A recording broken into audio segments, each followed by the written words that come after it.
Hello everyone, कैसे हैं आप सभी लोग। This is Chanchal Kumar Sharma and welcome to my YouTube channel. एक बार फिर से आप सभी का स्वागत है हमारे स्पेक्ट्रम आधुनिक भारत के इतिहास की इस सीरीज़ में।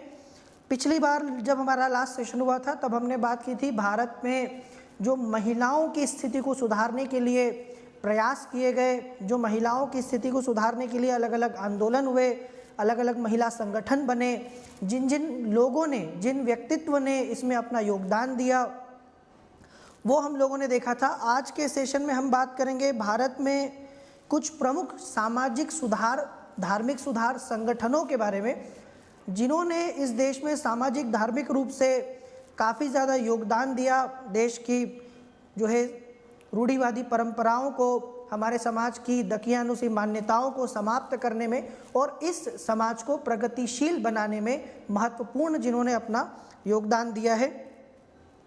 तो आज के सेशन में बात करेंगे ब्रह्म समाज के बारे में। सबसे पहला संगठन हमारा ब्रह्म समाज होगा, उसके बाद प्रार्थना समाज और भी महत्वपूर्ण संगठन है। इससे पहले कि हम लोग सेशन की शुरुआत करें, आप सभी लोग एक बार कमेंट करके मुझे बता दें कि क्या आप मेरी आवाज़ सुन पा रहे हैं। सभी लोग कमेंट करके मुझे बताएं, आपको मेरी आवाज़ सुनाई दे रही है, ऑडियो वीडियो क्लियर है। नहीं तो ऐसा हो कि मैं बोलता जाऊं और आप मेरी आवाज़ सुन ही नहीं पा रहे हो। आप सभी का बहुत बहुत शुक्रिया। हमारा पहला जो स्पेक्ट्रम का सेशन था, पहली जो हमारी क्लास थी, वो 1 लाख से ज़्यादा अभी तक उस पर व्यूज़ आ चुके हैं। काफ़ी ज़्यादा आपने उसको प्यार दिया है। पिछले 1 महीने में उस सीरीज़ का वो पहला सेशन काफ़ी लोगों द्वारा यूट्यूब पर देखा गया है और मैं उम्मीद करता हूँ कि इसी प्रकार से हमारे आने वाले सेशंस को भी आप इसी प्रकार से अपना प्यार देते रहेंगे, अपना सहयोग देते रहेंगे और हम इसी तरह से आगे बढ़ते रहेंगे। चलिए, आपने अभी तक यदि सेशन को लाइक नहीं किया हो तो सबसे पहले सेशन को लाइक कर दीजिए। सेशन को लाइक करना बहुत ज़रूरी है और लाइक करने के साथ साथ शेयर कर दीजिए। जितने भी लोगों के साथ आप इसको शेयर करना चाहते हैं, आपको लगता है कि ये उनके लिए इम्पॉर्टेंट हो सकता है, महत्वपूर्ण हो सकता है, उनके काम आ सकता है, तो इस सेशन को आप उनके साथ शेयर कर दीजिए।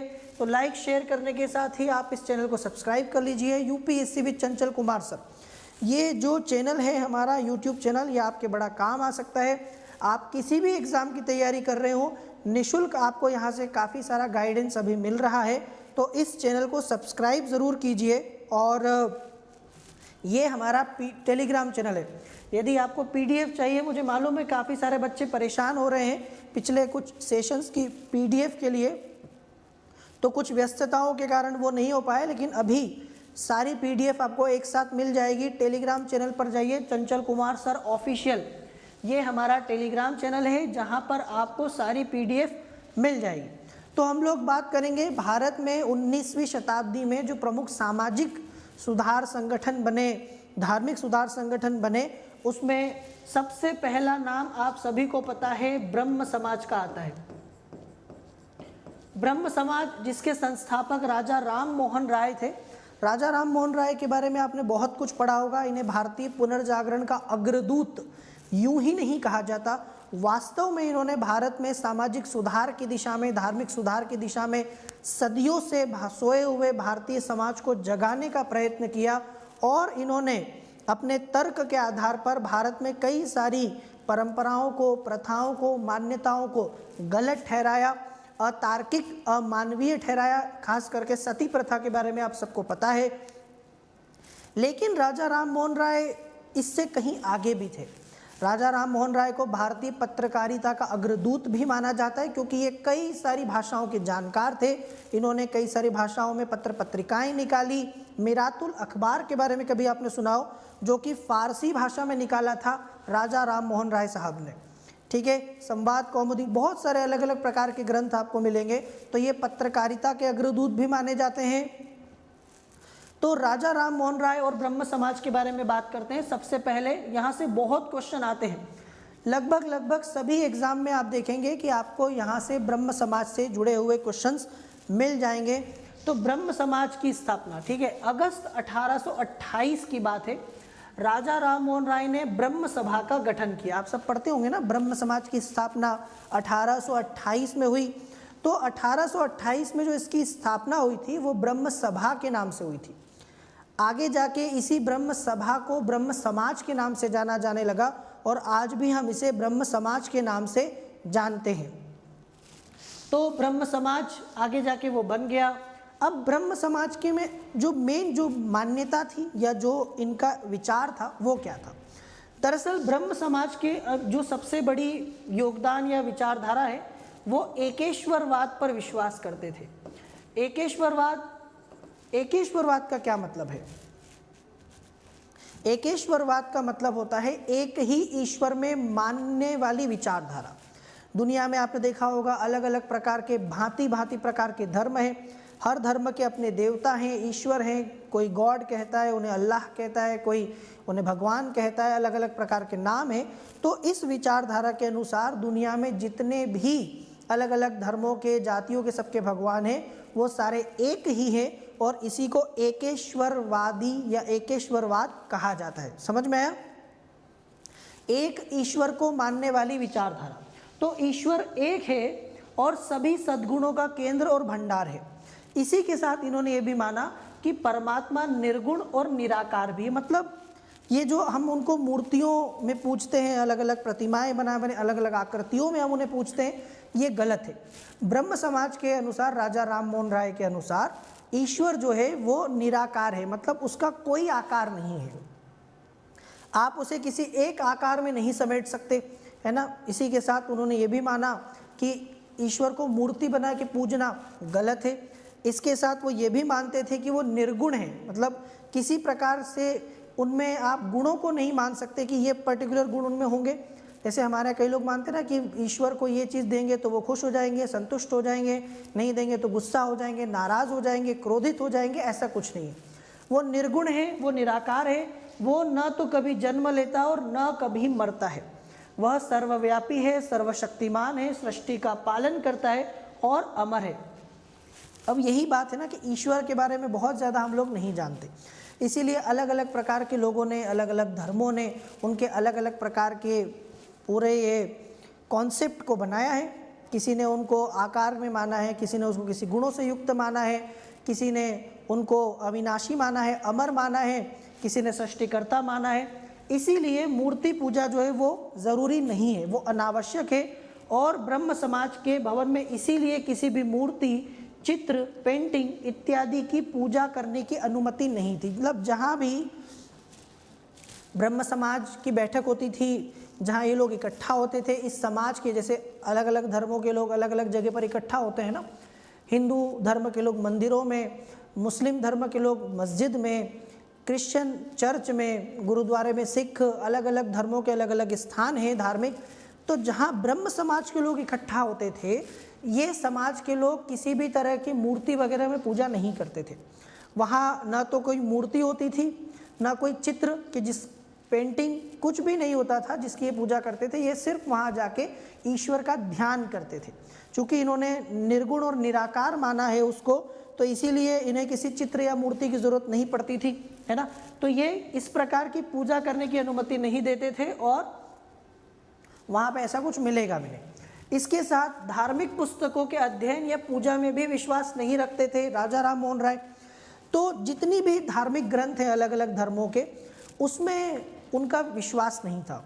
राजा राम मोहन राय थोड़े से अलग प्रकार के व्यक्ति थे, है ना। चूँकि वो कर्मकांड और आडंबर के खिलाफ थे, मूर्ति पूजा के खिलाफ थे, है ना।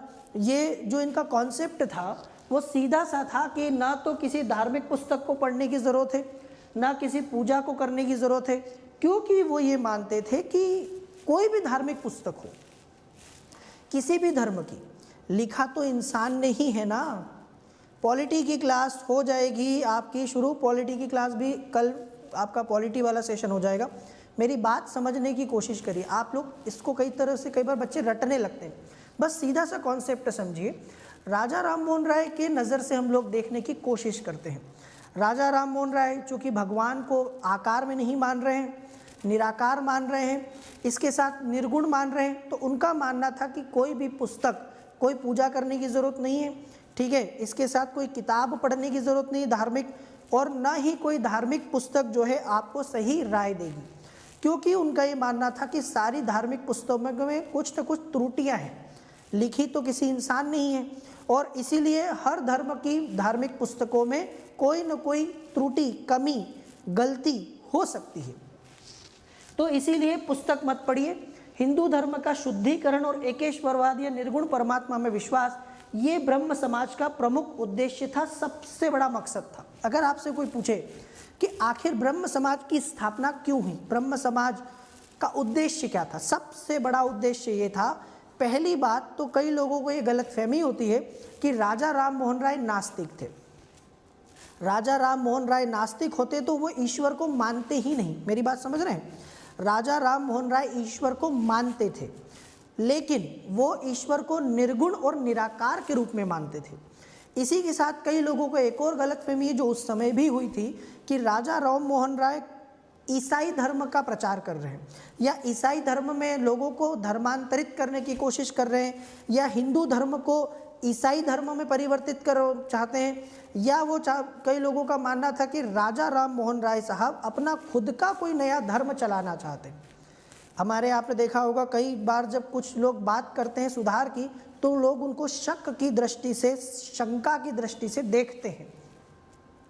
राजा मोहन राय साहब ने जब कहा कि ये सारी चीज़ें नहीं होनी चाहिए, तो कई लोगों ने उनको विधर्मी कहा, उनको कहा कि तुम तो पापी हो, तुम दुराचारी हो, तुम धर्म के खिलाफ हो, तुम्हें नरक में भी जगह नहीं मिलेगी, तुम्हें कीड़े पड़ेंगे, तुम्हें जो है इस प्रकार से यातनाएं दी जाएगी, क्योंकि तुम धर्म के खिलाफ बातें कर रहे हो।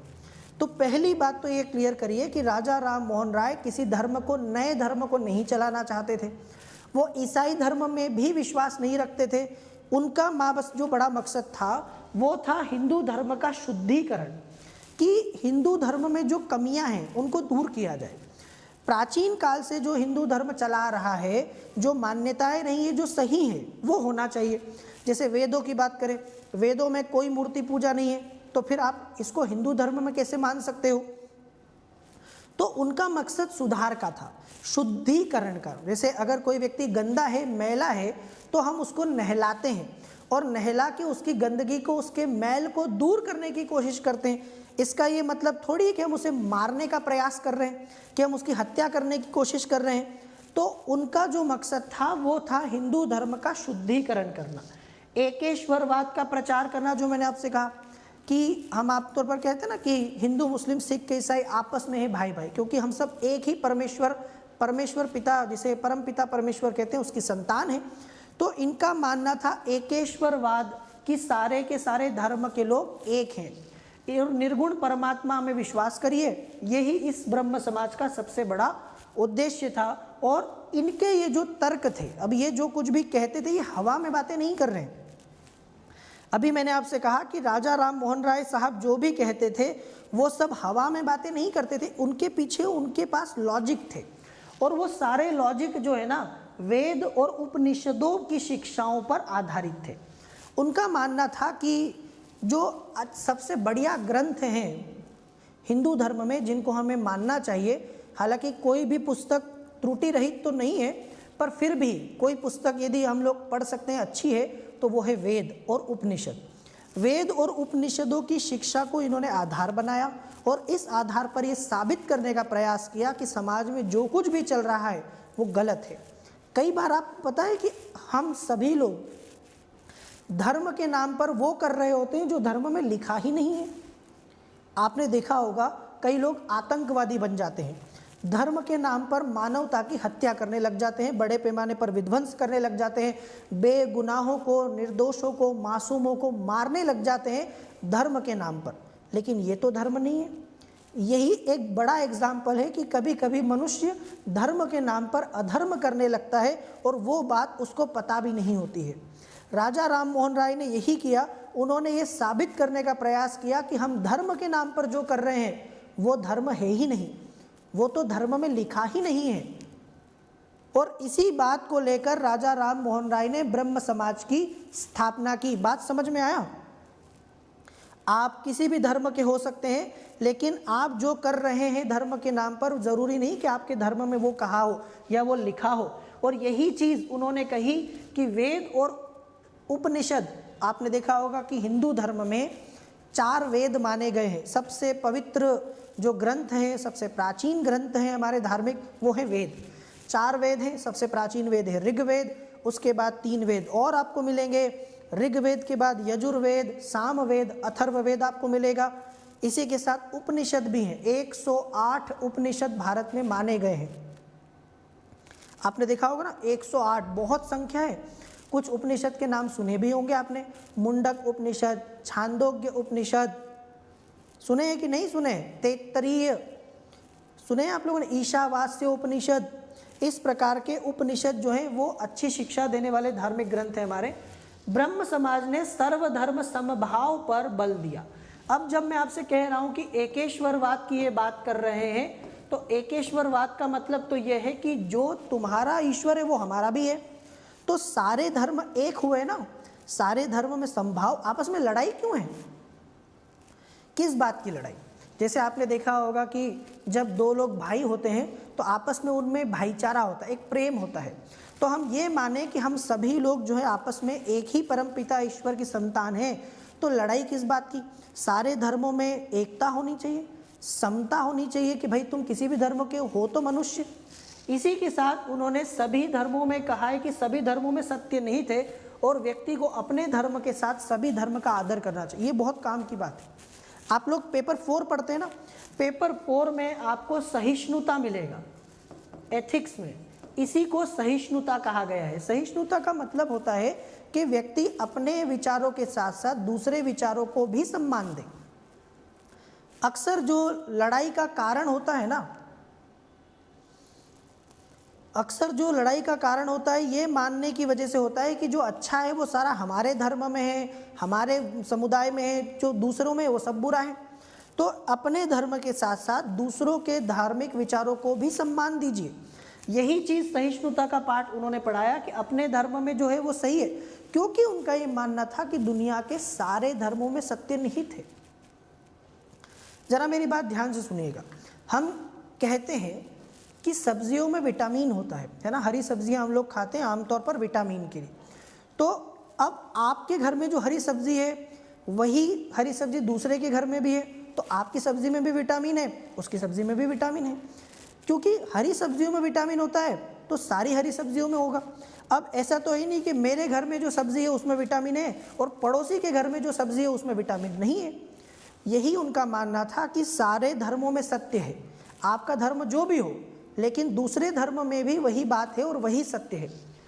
ब्रह्म समाज नैतिकता पर बल देता था। अगली चीज जो आप देखोगे कि ये नैतिकता पर बल देता था और कर्म फल में विश्वास था। मतलब यहाँ ये थोड़ा बहुत आप देखेंगे कि गीता के, श्रीमद् भगवत गीता के कर्मवाद से जुड़ जाता है कि भाई आपका जो भी कर्म होगा वैसा ही आपको फल मिलेगा। ये मान लेना कि इंसान को बिना कर्म किए कोई फल मिल जाएगा, ये संभव नहीं है। तो आप अच्छा करेंगे अच्छा मिलेगा। बोलते ना, जैसा बोओगे वैसा काटोगे। या बोया पेड़ बबूल का तो आम कहाँ से होए। यह वही स्थिति है कि उनका मानना था कि कर्म फल में उनका पूरा विश्वास था। ठीक है।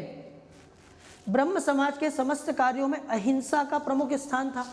फिर अगली चीज जो ब्रह्म समाज में, जैसे आप देखोगे लगभग हर धर्म में अहिंसा की बात है, तो ये सारे धर्मों में ही तो अहिंसा की बात कही गई है। तो ये अहिंसा की भी बात करते थे और अहिंसा का स्थान, जैसे जैन धर्म में तो अहिंसा परमो धर्म बोला गया, अहिंसा प्रमुख स्थान रखती है। इनके सभा भवन में किसी प्रकार की जीव हिंसा नहीं हो सकती थी, ये पूरी तरह से हिंसा के खिलाफ थे। तो इस तरह से ब्रह्म समाज, आप देख रहे हो क्या है, ब्रह्म समाज कोई नया धर्म या नया समाज नहीं है। ब्रह्म समाज दुनिया भर के धर्मों में जो जो अच्छी बातें हैं उन सबको अपने में समेटता हुआ एक विचारधारा है कि सारे के सारे धर्म में जो अच्छी अच्छी बातें लिखी गई हैं उन बातों को वो स्वीकार करते हैं ब्रह्म समाज में। अब कई लोग, जो मैंने आपसे कहा कि एक गलत फहमी के शिकार हैं कि राजा राम मोहन राय साहब तो एक भगवान बनना चाहते थे, क्योंकि हमारे यहाँ आमतौर पर जब कोई व्यक्ति नया धर्म शुरू करता है तो वो भगवान बन जाता है। तो ये मानने की वो तो भगवान बनना चाहते हैं, नया धर्म शुरू करना चाहते हैं, ऐसा लोग सोचते थे। ये गलत है। उनका उद्देश्य किसी नए धर्म की स्थापना नहीं करना था, बल्कि वो तो ये मानते थे कि दुनिया में ऑलरेडी बहुत सारे धर्म हैं और किसी धर्म की ज़रूरत नहीं है। जैसे यदि आप भारत में देखें तो भारत में कानूनों की कमी नहीं है। इस देश में बहुत सारे कानून हैं और नए कानून नहीं चाहिए। जो कानून है उनको ठीक से लागू करने की ज़रूरत है। समस्या भारत में जानते हैं क्या है? क्या भारत में भ्रष्टाचार को लेकर कानून नहीं है? आप मुझे बताइए। इस देश में भ्रष्टाचार को लेकर बहुत कड़े कानून हैं, भ्रष्टाचारियों के लिए भी कानून है। इस देश में अलग अलग भ्रष्टाचार को रोकने के लिए संस्थाएं भी हैं, संगठन है। लेकिन क्या भारत में कानून के होने के बाद भी भ्रष्टाचार नहीं होता? तो किसी नए कानून की ज़रूरत नहीं, पुराने कानूनों को ठीक से लागू करने की ज़रूरत है। वैसे ही ब्रह्म समाज का मानना था कि कोई नया धर्म नहीं चाहिए, ऑलरेडी दुनिया में बहुत सारे धर्म हैं, बस हमें उन धर्मों को सुधारना है। और वे हिंदू धर्म की शुद्धिकरण का काम चाहते थे। उनका मानना था कि हिंदू धर्म को अपनी बुराइयां छोड़ देनी चाहिए, बाकी तो वो ठीक है ना? आ गया समझ में? इस तरीके से ब्रह्म समाज अपने आप में कोई नया धर्म नहीं चाहता था। राजा राम मोहन राय के सुधारवादी और प्रगतिशील विचारों का उस समय के जो रूढ़िवादी हिंदू है उन्होंने विरोध किया। आज भी आप देखोगे कि यदि कोई भी व्यक्ति धर्म को लेकर प्रगतिशील बातें करता है, अच्छी बातें करता है, तो लगभग हर धर्म के लोग उसके दुश्मन बन जाते हैं। वर्तमान की अगर मैं बात करूं, राजा राम मोहन राय साहब तो बहुत पुराने हो गए। वर्तमान की मैं बात करूं तो आज वर्तमान में एक भी धर्म ऐसा नहीं है दुनिया में जिसमें कमियां नहीं है, बुराइयां नहीं है। लेकिन जब आप उस कमी के बारे में बात करने लगते हो तो पता है क्या होता है? या तो लोग आपको पापी विधर्मी कहते हैं, या आपको कहेंगे दूसरे धर्म का चमचा कहेंगे, या वो आपको कहेंगे कि आप जो है दूसरे धर्मों में तो नहीं देख रहे हो, उस धर्म में भी तो ये बुराई है, उस धर्म में भी तो ऐसा होता है, आपको अपने ही धर्म में क्यों दिख रहा है? अरे भाई, ये कौन सा तर्क होता है? पड़ोसी का बच्चा अगर नालायक है तो ये तो कोई बात नहीं होती कि मैं अपने बच्चे को भी नालायक होने दूं। कोई मेरे पास आके बोले कि आपका बेटा ये जो है शरारत कर रहा है, गलत हरकत कर रहा है, ये बिल्कुल नालायक हो गया है, तो मैं ये बोलूँगा कि आपको पड़ोसी का बच्चा नहीं दिख रहा है, उसका बेटा भी तो नालायक है, उसका बेटा भी तो वो हरकतें करता है। मैं अपने बेटे को सुधारूंगा ना, क्योंकि मुझे तो उससे लेना देना है। लेकिन जब आप किसी धर्म में सुधार की बात करते हैं तो भारत में आज भी ये स्थिति है कि लोग आपको जो है उल्टा सीधा बोलेंगे, गालियां देंगे, या वो ये कहेंगे कि तुम्हें दूसरे धर्म में तो नहीं दिखाई दे रहा, उसमें भी ये दिक्कत है, उसमें भी ये बुराई है। अरे एक बात ध्यान से सुन लीजिए, जिसमें बुराई होगी, जो गलत होगा वो खुद नष्ट हो जाएगा। अब ये तो कोई तर्क नहीं बनता कि दूसरे में बुराई है तो हम भी उस बुराई को लेके चलें। अगर कोई धर्म कट्टर हो जाता है, यदि किसी धर्म में अमानवीय चीज़ें आ गई हैं, यदि कोई धर्म अपने रास्ते से भटक गया है, तो क्या मैं अपने धर्म को भी रास्ते से भटका लूं? कम से कम इतनी बुद्धि तो मनुष्य में होनी चाहिए कि नहीं होनी चाहिए? अब ये चीज़ आज भी है कि भारत में ऐसे लोग धार्मिक चीज़ों को लेकर अगर बात करते हैं तो लोग उनको उल्टा सीधा बोलेंगे। सोशल मीडिया पे आपने देखा होगा कि गालियाँ पड़ती हैं, ट्रोल किया जाता है, यहाँ तक कि कई लोग कहते हैं कि धार्मिक भावनाएं भड़काई जा रही हैं। धर्म में सुधार के बारे में तो कोई बात ही नहीं कर सकता। 21वीं शताब्दी में आप धर्म में सुधार के बारे में, जबकि इतना विज्ञान आगे बढ़ चुका है, जबकि इतना हम लोग जो है सभ्य हो चुके हैं, आगे आ चुके हैं, आज नहीं कर सकते। सोचिए उस समय राजा राम मोहन राय की क्या हालत हुई होगी। उस समय राजा राम मोहन राय को क्या नहीं सहना पड़ा होगा कट्टर लोगों की वजह से। ठीक है, यहाँ तक कि राधाकांत देव नाम के एक व्यक्ति ने ब्रह्म समाज के सिद्धांतों का विरोध किया और ऐसा करने के लिए एक संगठन बनाया जिसका नाम था धर्म सभा। आपको मालूम है, धर्म सभा जैसे उस समय राजा राम मोहन राय कुरीतियों के खिलाफ, गलत परंपराओं के खिलाफ एक संगठन बनाए थे, वैसे ही उनके खिलाफ भी एक संगठन बन गया धर्म सभा नाम का, जो राजा राम मोहन राय का, उनके सिद्धांतों का, ब्रह्म समाज का, उनके विचारों का, सबका विरोध कर रहा था। इस संगठन के अनुसार जो चल रहा है वो वैसा ही और चलना चाहिए हमेशा।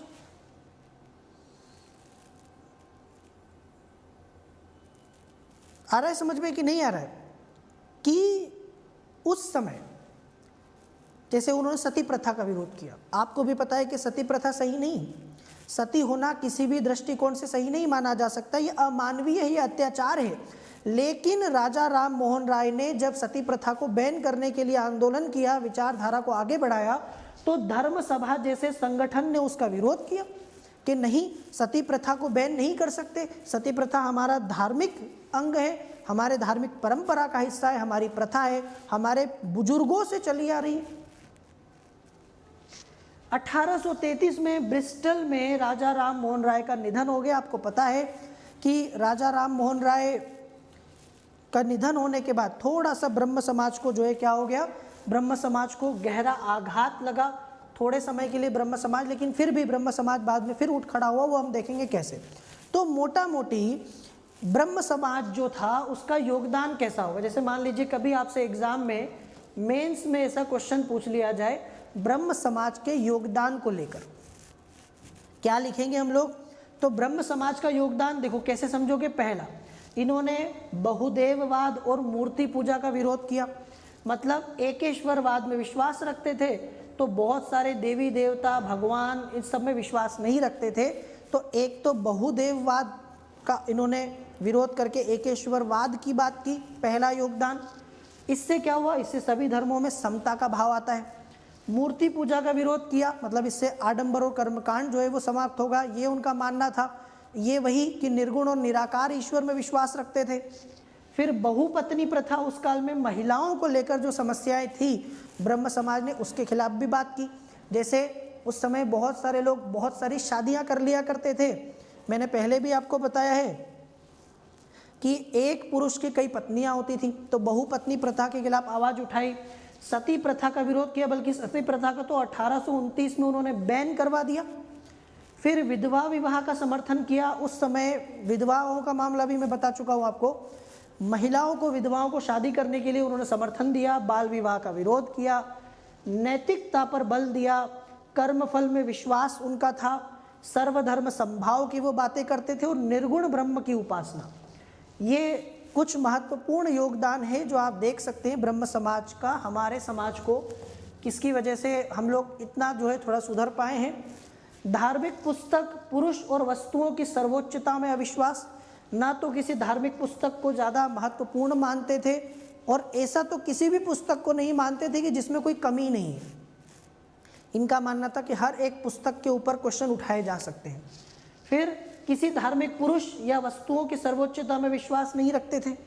छुआछूत, जो उस समय एक बहुत बड़ी सामाजिक बुराई थी कि समाज में वर्ण व्यवस्था के आधार पर, जाति व्यवस्था के आधार पर कई लोगों के साथ भेदभाव होता था सामाजिक तौर पर, उसका विरोध किया। अंधविश्वास के खिलाफ, जातिगत भेदभाव, इसका विरोध किया। फिर बांग्ला और अंग्रेजी शिक्षा के प्रचार प्रसार को समर्थन। ये आप देख सकते हैं ब्रह्म समाज का योगदान।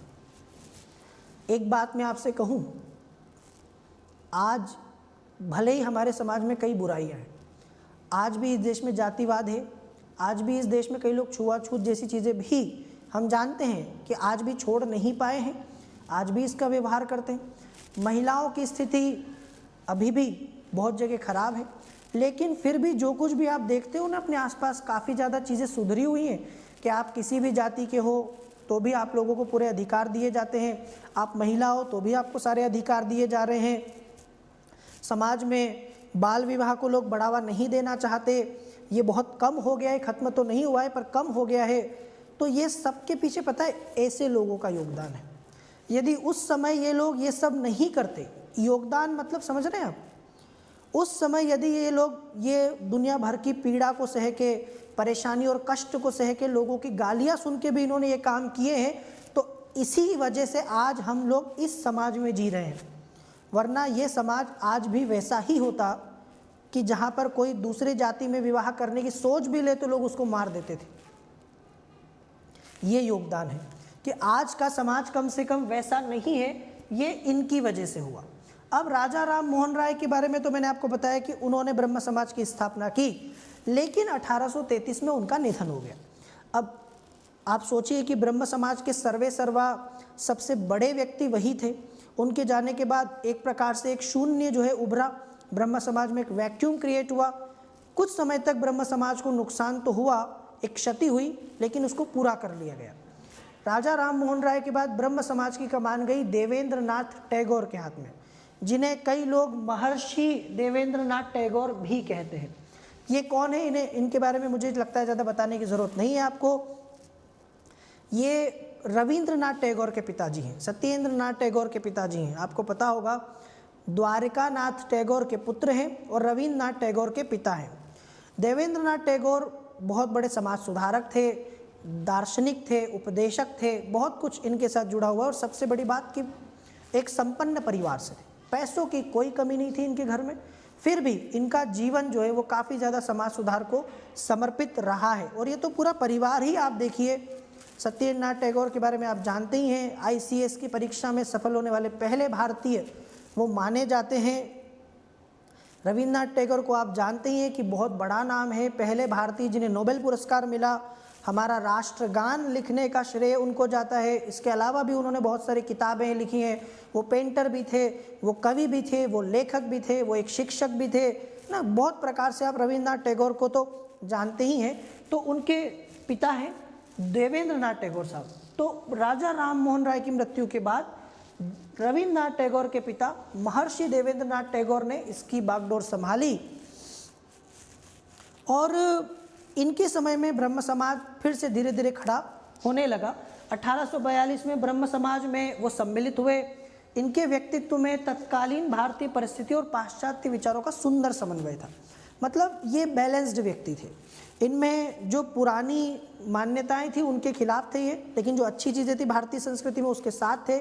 इसके साथ जो पाश्चात्य संस्कृति, वेस्टर्न कल्चर में जो अच्छा था उसको भी ये शामिल करने के पक्ष में थे भारतीय समाज में। तो कुल मिला के काफ़ी बैलेंस्ड इंसान थे।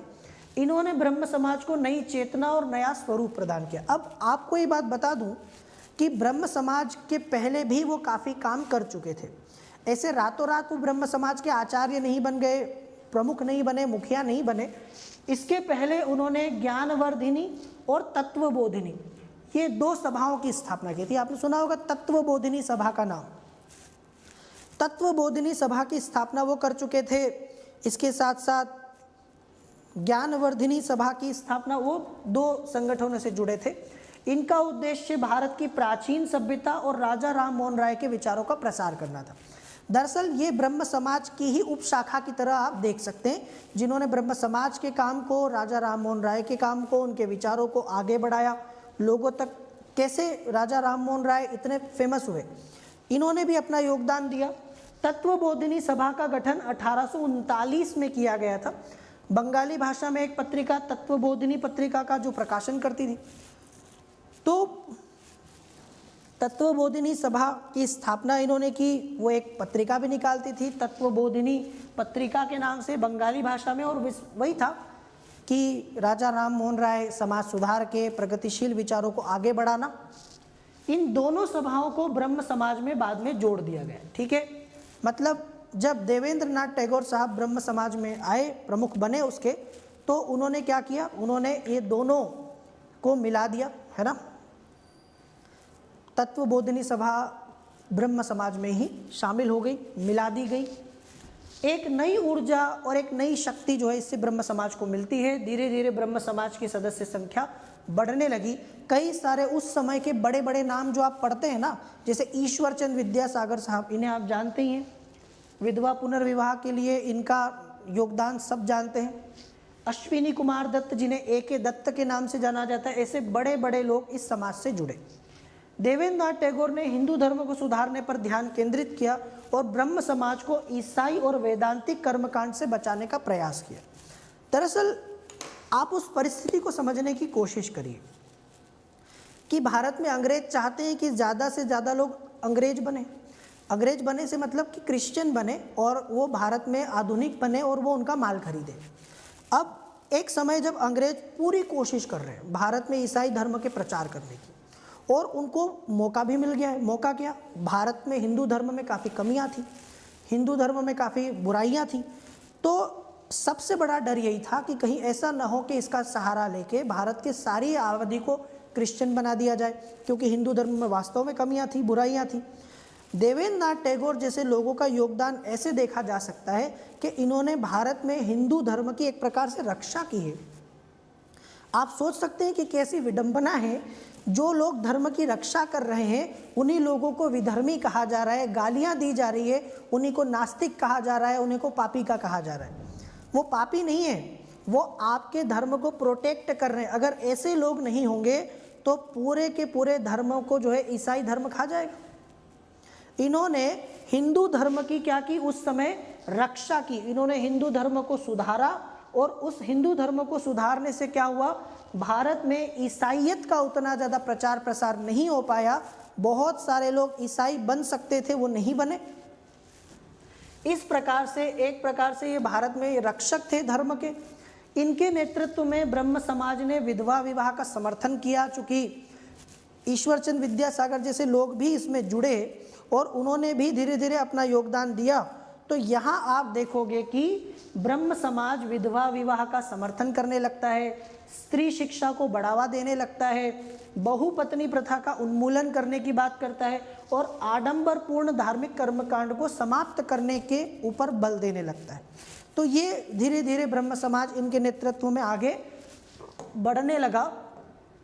लेकिन ब्रह्म समाज का अगला जो उत्थान हुआ वो हुआ केशव चंद्र सेन के आने के बाद। एक समय ऐसा आया कि केशव चंद्र सेन ब्रह्म समाज में शामिल हुए और उनके अनुयायियों के विचारों से, मेहनत से देवेंद्र नाथ टैगोर बहुत प्रभावित हुए। केशव चंद्र सेन ने क्या किया, वो बंगाल से बाहर गए, अलग अलग इलाकों में जाते और ब्रह्म समाज का प्रचार करते। काफ़ी कुछ उन्होंने ब्रह्म समाज के कार्य करने के तरीकों में बदलाव किया और एक समय के बाद ब्रह्म समाज भारत में काफ़ी इलाकों में फैल गया। पहले कोई नहीं जानता था ब्रह्म समाज को बंगाल के बाहर। अब ब्रह्म समाज की शाखाएं बंगाल के बाहर, मद्रास में, बम्बई में, उत्तर पश्चिमी भारत में, पंजाब में, दिल्ली में, कई जगह पर ब्रह्म समाज की शाखाएं धड़ाधड़ खुलने लगी और बहुत सारे लोग ब्रह्म समाज से जुड़ने लगे। मतलब आपने देखा होगा ना, कई बार ऐसा होता है कि एक विचार किसी एक जगह से शुरू होता है और धीरे धीरे वो लोगों को अच्छा लगने लगा तो पूरे बहुत सारे लोगों से वो जुड़ जाता है और काफ़ी लोग उसके सदस्य बन जाते हैं। तो आचार्य केशव चंद्र सेन जो है 1858 में, इनका जन्म 1838 में हुआ था, तो 1858 में ये ब्रह्म समाज के सदस्य बने। ठीक है, मात्र 20 वर्ष की उम्र में, है ना, इन्होंने ब्रह्म समाज की सदस्यता ले ली। देवेंद्र नाथ टैगोर ने जब देखा कि ये व्यक्ति बड़ा समझदार है, मतलब एक प्रखर वक्ता थे, ओजस्वी वक्ता थे, मतलब लोगों को अपनी बात में, ठीक है, आकर्षित कर लिया करते थे, प्रभावित करते थे वो बहुत ज़्यादा। तो केशव चंद्र सेन की विद्वत्ता को देख के, उनकी जो शैली है, वो सारी चीज़ों को देखते हुए देवेंद्र नाथ टैगोर ने कहा कि भाई अब समय आ गया है कि आप इसकी बागडोर संभालो। और केशव चंद्र सेन को उन्होंने ब्रह्म समाज का नया आचार्य नियुक्त कर दिया। केशव चंद्र सेन की शक्ति, वाक्पटुता, उदारवादी विचार जो है वो धीरे धीरे उसकी वजह से ब्रह्म समाज का और ज़्यादा प्रचार प्रसार हुआ। बहुत सारे लोग ब्रह्म समाज से जुड़ने लगे और उनके ही प्रयत्न, ये केशव चंद्र सेन थे जिनकी वजह से, जिनके प्रयासों से इसकी शाखाएं बंगाल के बाहर, संयुक्त प्रांत में, बम्बई में, मद्रास में, पंजाब में, देश के अलग अलग इलाकों में खुलने लगी और केशव चंद्र सेन एक बड़ा नाम बन गए। आपने देखा होगा दयानंद सरस्वती का नाम आप सुने होंगे, जिन्होंने आर्य समाज की स्थापना की है। उनकी एक पुस्तक है सत्यार्थ प्रकाश, बहुत फेमस है, जिसके लिए दयानंद सरस्वती जाने जाते हैं। तो केशव चंद्र सेन ही वो व्यक्ति थे जिन्होंने उनको सलाह दी कि आप सत्यार्थ प्रकाश की रचना हिंदी में करिए। दयानंद सरस्वती ने उसके बाद सत्यार्थ प्रकाश की रचना हिंदी में की और वो बहुत ज़्यादा प्रचलित हुई, बहुत फेमस हुई वो किताब। आज भी काफ़ी लोग उसको पढ़ते हैं और आर्य समाज के लोगों के लिए तो वो पुस्तक एक प्रकार से बाइबिल है। तो जैसे आर्य समाज है ना, वैसे ब्रह्म समाज भी था। तो इस समाज के जो लोग थे वो थोड़े से सुधारवादी विचारों से प्रेरित थे और केशव चंद्र सेन ने तो क्या किया, एक तरफा ब्रह्म समाज का जो है प्रचार कर दिया और पूरे भारत में ब्रह्म समाज जाना जाने लगा। अब आगे जाके क्या हुआ, केशव चंद्र सेन के थोड़े से विचार जो है वो टकराए देवेंद्र नाथ टैगोर के साथ। दरअसल केशव चंद्र सेन थोड़े से फॉरवर्ड थे, ठीक है, मतलब वो थोड़े से समय से आगे चलने वाले व्यक्ति थे, एडवांस लेवल के आदमी थे और उनके विचार देवेंद्र नाथ टैगोर से बने नहीं। देवेंद्र नाथ टैगोर थोड़ा सा पुरातन विचारधारा के इंसान थे, धीरे धीरे चलने में विश्वास रखते थे, और केशव चंद्र सेन बहुत स्पीड से आगे जाने वाले इंसान थे।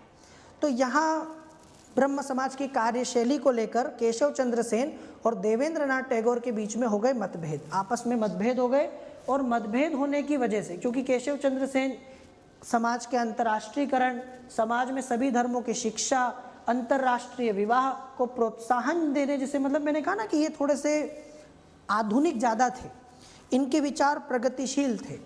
तो केशव चंद्र सेन के ये विचार पसंद नहीं आए देवेंद्र नाथ टैगोर को।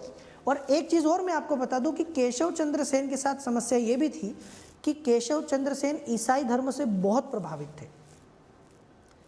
ये बात थोड़ी सी उनकी अच्छी नहीं थी कि वो क्रिश्चियन धर्म को बहुत ज़्यादा मानते थे। एक प्रकार से वो क्रिश्चियन धर्म के सारे सिद्धांतों को हिंदू धर्म में लागू करना चाहते थे।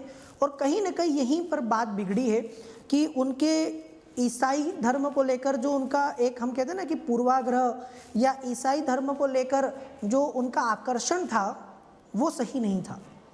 ठीक है, इसी वजह से थोड़ी सी गड़बड़ हो गई, क्योंकि ब्रह्म समाज किसी एक धर्म पर जोर नहीं देता था। अभी मैंने आपसे कहा ब्रह्म समाज सर्वधर्म समभाव की बात करता था, हिंदू, क्रिश्चियन, सिख, मुस्लिम सब बराबर है। लेकिन केशव चंद्र सेन का ये मानना था कि हिंदू धर्म से भी ज़्यादा अच्छा है ईसाई धर्म, क्रिश्चियन। और इसी वजह से केशव चंद्र सेन धीरे धीरे लोगों की आंखों में खटकने लगे, और वो काफ़ी सारे ईसाई धर्म के सिद्धांतों को ब्रह्म समाज में लागू करने की कोशिश करने लगे।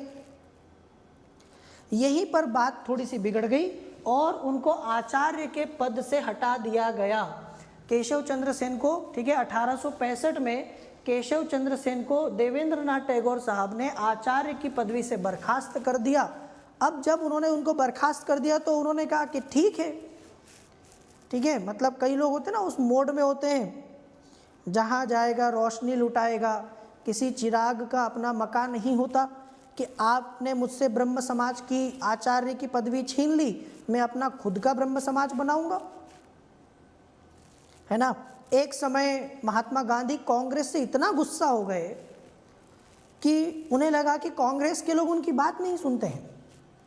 तो महात्मा गांधी ने कहा कि मत सुनो, मैं भारत की मिट्टी से कांग्रेस से भी बड़ा जो है संगठन खड़ा कर सकता हूँ। उनको इतना कॉन्फिडेंस था कि कांग्रेस से बड़ा संगठन वो अपना खुद का बना सकते हैं, उनको ज़रूरत नहीं किसी कांग्रेस की। तो वैसे ही केशव चंद्र सेन को लगने लगा कि मैं इतना बड़ा नाम हूँ, मुझे कोई ज़रूरत नहीं ब्रह्म समाज की, मैं अपना ब्रह्म समाज बनाऊंगा। तो उन्होंने अलग होके अपना अलग ब्रह्म समाज बनाया और उसको कहा गया भारतवर्षीय ब्रह्म समाज। समझ में आया? केशव चंद्र सेन साहब ने अपना खुद का एक नया ब्रह्म समाज स्थापित किया।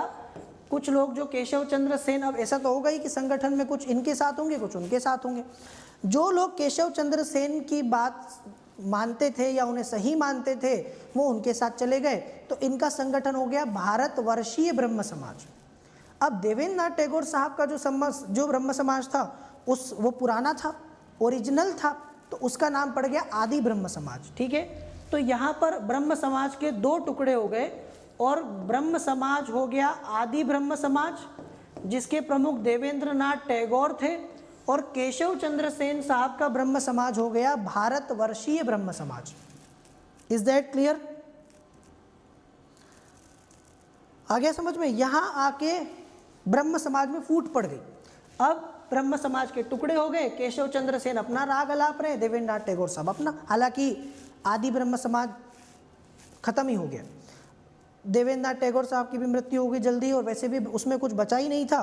तो बहुत ज़्यादा लोगों ने आदि ब्रह्म समाज की तरफ नहीं जाना पसंद किया और धीरे धीरे वो एक प्रकार से भूली बिसरी दास्तां बन के रह गया। दूसरी तरफ केशव चंद्र सेन का भारतवर्षीय ब्रह्म समाज अच्छा चल रहा था, क्योंकि वो थोड़े आधुनिक थे तो लोग ज़्यादा जुड़ रहे थे उनसे। केशव चंद्र सेन ने लेकिन एक गलती की। 1878 में उन्होंने अपनी बेटी, जो मात्र 13 साल की थी, 13 साल की बेटी की शादी कर दी कूच बिहार के राजा से। यार ये एक बड़ी गड़बड़ हो गई कि आप कहते ना कथनी और करनी में अंतर होना। आप केशव चंद्र सेन जैसे व्यक्ति से ये उम्मीद नहीं कर सकते कि वो अपनी बेटी का बाल विवाह करेंगे। दूसरी तरफ आप का समाज, अभी हमने कहा ना ये ब्रह्म समाज बाल विवाह का विरोध करता था, बहुपत्नी प्रथा का विरोध कर रहा है। एक तरफ आप जो ना करने के लिए कह रहे हो दुनिया से, आप वही कर रहे हो। तो केशव चंद्र सेन की ये हरकत जो है लोगों को पसंद नहीं आई। कूच बिहार के राजा के साथ वैदिक कर्मकांडों से अपनी बेटी का विवाह कर दिया और इस वजह से उनके कई सारे साथी उनके खिलाफ हो गए।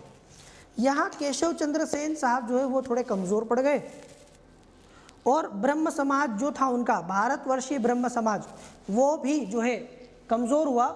इसके बाद केशव चंद्र सेन जो है वो भारतवर्षीय ब्रह्म समाज से अलग हो गए। उन्होंने फिर उनके कुछ अनुयायियों ने साधारण ब्रह्म समाज की स्थापना की, पर वो बात बनी नहीं। केशव चंद्र सेन साहब भी धीरे धीरे भूली बिसरी दास्तां हो गए और यहाँ पर इसके बाद केशव चंद्र सेन इतिहास के अंधकार में खो गए। तो ये गलत भी था भाई। आप जिस चीज़ को लेके लोगों को मना कर रहे हो वो आप कैसे कर सकते हो? आप लोगों से कह रहे हो कि ये काम मत करिए, वो काम आप स्वयं करते हो। जो दूसरों को ईमानदारी का पाठ पढ़ा रहे हो कि ईमानदार बनिए, ठीक है, मेहनती बनिए, खुद दुनिया भर के बेईमान हो रखे हो। इस तरीके से ब्रह्म समाज जो है वो एक अच्छा संगठन था, लेकिन बहुत सारी चीज़ें हैं ना कि अंततः मनुष्य तो मनुष्य ही होता है यार। हम कहते हैं ना कि कोई मनुष्य त्रुटियों से मुक्त नहीं हो सकता, no one can be perfect. तो यहाँ वही हुआ कि कुछ इनसे भी गड़बड़ हुई। फिर प्रार्थना समाज इन्हीं केशव चंद्र सेन साहब के सहयोग से 1867 में 1867 में आत्माराम पांडुरंग साहब ने प्रार्थना समाज की स्थापना की। अब प्रार्थना समाज जो था ना वो थोड़ा सा ब्रह्म समाज से अलग था। प्रार्थना समाज पूरी तरह से सामाजिक सुधारों पर केंद्रित था, मतलब ब्रह्म समाज तो धार्मिक सामाजिक दोनों लेके चलता था और खास करके धार्मिक सुधार। प्रार्थना समाज का जो मैटर है वो सामाजिक सुधार की तरफ इसका जोर ज़्यादा था। 1849 में महाराष्ट्र में परमहंस सभा के नाम से एक धार्मिक समाज का शुभारंभ हुआ। देखो प्रार्थना समाज का इतिहास बताता हूँ। प्रार्थना समाज की स्थापना तो मैंने आपको बताया 1867 में हुई। लाइक कर दो यार अगर सेशन अच्छा लग रहा हो, आपको अच्छा लगे, पसंद आए, और अगर आप नहीं किए हो तो प्लीज़ इसको लाइक भी कर दो, शेयर भी कर दीजिएगा।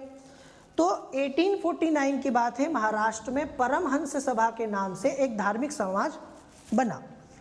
यथार्थ में मतलब वास्तविकता में वो ब्रह्म समाज की ही एक शाखा थी। कहने को तो वो एक अलग नाम था परमहंस सभा, पर वो ब्रह्म समाज का ही एक अंग था, लेकिन गुप्त समाज था, ठीक है, गुप्त तरीके से अपने काम करता था और मुख्यतः समाज सुधारक गतिविधियों पर अपना ध्यान केंद्रित करता था, लेकिन इसका प्रभाव क्षेत्र काफ़ी सीमित था। वर्ष 1860 में इस सभा का विघटन हो गया, ठीक है, 1860 में इस सभा का विघटन हो गया और उसके बाद इसी का संशोधित रूप 1867 में प्रार्थना समाज के रूप में सामने आया। तो यही बाद में जाके क्या बन गया, प्रार्थना समाज, क्योंकि ये सामाजिक सुधारों पर ज़्यादा केंद्रित था। इसमें आप देखोगे कई सारे बड़े बड़े लोग मिलेंगे आपको। एम.जी. रानाडे का नाम सुने, जस्टिस रानाडे भी बोलते हैं, महादेव गोविंद रानाडे, एम.जी. रानाडे, आर.जी. भंडारकर, एन.जी. चंदावरकर, नारायण गणेश चंदावरकर, एक बहुत बड़ा नाम है भारत में, तो एन.जी. चंदावरकर, ऐसे कुछ लोग जो है प्रार्थना समाज से जुड़े थे और ये कुछ प्रमुख लोग थे प्रार्थना समाज के। अब प्रार्थना समाज मैंने आपसे कहा कि ब्रह्म समाज के जैसा ही था, एक बौद्धिक एकतावादी संगठन था, लेकिन अंतर है। अंतर क्या है? अंतर यह है कि ब्रह्म समाज धार्मिक सुधारों पर बहुत जोर देता था, जबकि प्रार्थना समाज सामाजिक सुधारों पर ज़्यादा अधिक बल देता था। इसके मुख्य उद्देश्य क्या है? इसके मुख्य उद्देश्य जाति व्यवस्था को अस्वीकृत करना। सामाजिक सुधार के तौर पर यह जाति व्यवस्था को नहीं मानता था, इसको खत्म करने की कोशिश करना। महिला शिक्षा, स्त्री शिक्षा को प्रोत्साहन देना, विधवा पुनर्विवाह को प्रोत्साहन देना, लड़के और लड़की दोनों की विवाह की आयु में, चूंकि बाल विवाह बहुत होते थे, तो इनकी एज आयु बढ़वाना। इस तरह से आप देख सकते हो कि यहाँ पर धर्म वाला मामला नहीं है। प्रार्थना समाज के सारे उद्देश्य सामाजिक सुधारों से जुड़े हैं, चाहे वो छुआछूत समाप्त करने की बात हो, जाति व्यवस्था को समाप्त करने की बात हो, महिला शिक्षा की बात हो, महिला विधवा पुनर्विवाह की बात हो, लड़के लड़की दोनों की आयु में वृद्धि करने की बात हो, ये ज़्यादा था इसमें। इसमें आप देखोगे डी के कर्वे का नाम बताया था मैंने आपको, ढोंडो केशव कर्वे। जिन्हें कई लोग ढूंढीराज केशव कर्वे भी बोलते हैं, DK कर्वे, जिन्होंने महिलाओं के लिए, खासकर विधवा महिलाओं के लिए बहुत काम किया है और स्वयं भी एक विधवा महिला से शादी की थी। तो DK कर्वे, विष्णु शास्त्री, ठीक है, इन्होंने MG रानाडे के साथ मिलकर इसमें समाज सुधार के कई काम किए हैं। कर्वे के साथ मिलकर रानाडे ने विधवाओं को शिक्षा प्रदान करने के लिए विधवा पुनर्विवाह आंदोलन और विधवा होम एसोसिएशन की भी नींव रखी। तो एक तरीके से इन्होंने विधवाओं के लिए, महिलाओं के लिए, स्त्री शिक्षा के लिए और जाति व्यवस्था, छुआछूत, इनके खिलाफ काफ़ी काम किए हैं। तो ये एक बड़ा महत्वपूर्ण संगठन है प्रार्थना समाज। कब हुई स्थापना? 1867। आत्माराम पांडुरंग साहब ने केशव चंद्र सेन के सहयोग से इसकी नींव डाली थी, लेकिन इसमें काफ़ी बड़े बड़े व्यक्तित्व, MG रानाडे, केशव कर्वे, ठीक है, RG चंदावरकर, है ना, ये आपको मिल जाएंगे। तो मैंने आपको दो बड़े संगठन आज पढ़ाए, एक ब्रह्म समाज और एक प्रार्थना समाज, और दोनों ही महत्वपूर्ण हैं। इनसे काफ़ी सारे क्वेश्चंस पूछे जाते हैं। तो अब हम इस सेशन को यहीं तक रोकेंगे, यहीं तक रखेंगे, समाप्त करते हैं इसको और आगे हम लोग बढ़ेंगे। अब हम लोग कल अगले सेशन में फिर मिलेंगे ठीक 12 बजे। आप सभी लोगों से अनुरोध है, रिक्वेस्ट है कि यदि आपको ये सेशन अच्छा लगा हो तो प्लीज़ इसको लाइक कीजिए, है ना, इसको लाइक कीजिए और अप्रिशिएट कीजिए, अपनी तरफ से योगदान दीजिए, इसको शेयर कीजिए। और UPSC with Chanchal Kumar sir को अगर आपने अभी तक सब्सक्राइब नहीं किया है तो उसे सब्सक्राइब कर लीजिए। पिछले 2 सेशन बड़े इंपॉर्टेंट थे, यदि आपने नहीं देखे हो तो देख लीजिएगा रिकॉर्डेड सेशन। एक जिसमें सारे गवर्नर जनरल और वाइसरॉय मैंने करवाए हैं आज़ादी तक, वो, और दूसरा कांग्रेस की स्थापना से आज़ादी तक के कांग्रेस के सारे अधिवेशन। ये 2 सेशन मैं आपको रेकमेंड करता हूँ कि अगर आपने नहीं देखे हो तो इस चैनल पर अवेलेबल है, प्लीज़ उनको देख लीजिए, क्योंकि वहाँ से बहुत सारे क्वेश्चंस आते हैं और वहाँ से क्वेश्चंस कई बार बच्चों से नहीं बनते हैं। ठीक, तो आप सभी का बहुत बहुत शुक्रिया, thank you very much, thanks for watching. और मैं ये सोच रहा हूँ कि हम कम से कम वीक में एक दिन, सैटरडे या संडे को, संडे को भी हो सकता है, सैटरडे को भी हो सकता है, कोई स्पेशल टॉपिक ले लें जो आपके एग्ज़ाम के दृष्टिकोण से इंपॉर्टेंट है। वो किसी भी सब्जेक्ट का हो सकता है। अगर आप ऐसे कोई स्पेशल टॉपिक चाहते हो, जैसे अमेरिकन क्रांति, विश्व इतिहास की बात करें तो अमेरिका की क्रांति, पहला विश्व युद्ध, दूसरा विश्व युद्ध, या भूगोल की बात करें तो उसमें भी कई सारे ऐसे टॉपिक्स हैं, हिस्ट्री में भी हैं, पॉलिटी में भी हैं। ऐसे अगली बार मैं सोच रहा हूँ कि आपको सारे संविधान संशोधन करवा दूँ, महत्वपूर्ण जितने भी महत्वपूर्ण संविधान संशोधन है वो हम लोग एक साथ कर लेते हैं, है ना। तो आप इस तरीके के कोई टॉपिक्स हो तो सजेस्ट कर दीजिएगा कमेंट बॉक्स में। हम लोग एक दिन, वीक में 1 से 2 दिन कम से कम, जैसे अभी गवर्नर जनरल वाला मैंने करवाया, कांग्रेस के अधिवेशन वाला करवाया, ये मुझे सजेस्ट किया था, आप ही में से किसी ने कांग्रेस के अधिवेशन वाला एक सेशन सजेस्ट किया था तो मैंने करवा दिया। ऐसे ही यदि कोई आप और टॉपिक चाहते हो जो डिस्कस हम लोग करें, आपको पढ़ना हो, कोई 1-2 घंटे का टॉपिक हो, तो प्लीज़ कमेंट बॉक्स में सजेस्ट करिएगा, यहाँ नहीं, कमेंट बॉक्स में बताइएगा, तो मैं वो आपको ज़रूर करवाऊँगा। ठीक है, तो फिर मुलाकात होगी। इस सेशन को लाइक कीजिए, शेयर कीजिए और इस चैनल को सब्सक्राइब करना ना भूलें। इसी के साथ ये Telegram channel UPSC with Chanchal Kumar sir YouTube channel के साथ साथ Chanchal Kumar sir official Telegram channel पर जाइए, उसको ज्वाइन कीजिए, वहीं पर आपको PDF मिलेगा, नोट्स मिलेंगे। फिर मुलाकात होगी अगले सेशन में। Thank you very much, thanks for watching, take care, Jai Hind.